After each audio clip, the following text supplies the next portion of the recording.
Monsieur le Président du Conseil départemental de l'Ain, cher Jean de Guéry, mes chers collègues sénateurs, Sylvie Goy-Chavent, Patrick Chaize et Rachel Mazuir, chers collègues députés, messieurs les présidents des conseils départementaux du Jura, de l'Isère, du Rhône, de la Saône-et-Loire et de la Haute-Savoie, monsieur le président de la métropole de Lyon, chers collègues du canton de Genève, mes chers collègues maires de l'Ain, mesdames et messieurs les conseillers départementaux et régionaux, mesdames et messieurs, je ne peux être présent à vos côtés aujourd'hui et je m'en excuse.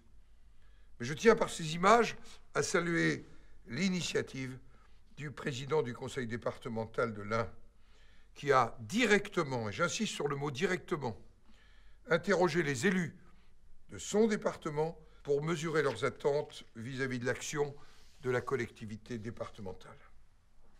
Il y a un peu plus d'un mois, j'étais aux côtés des présidents des conseils départementaux du Val-de-Loire. C'était à Tours, pour échanger sur l'intelligence territoriale et les relations entre les départements et les autres niveaux de collectivité.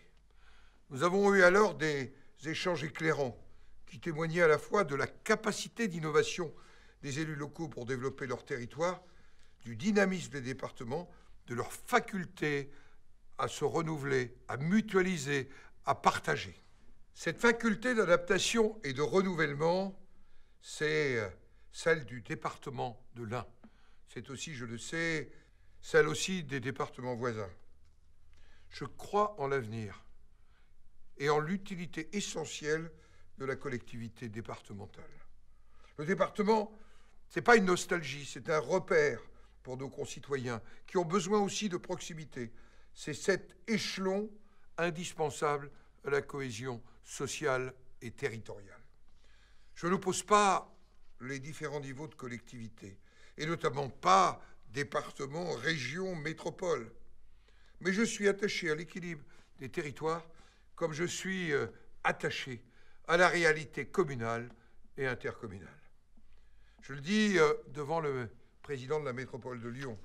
Je pense que les métropoles sont un atout important pour notre pays, pour son développement, pour son rayonnement. Mais notre pays ne peut se résumer, bien entendu, aux seules métropoles.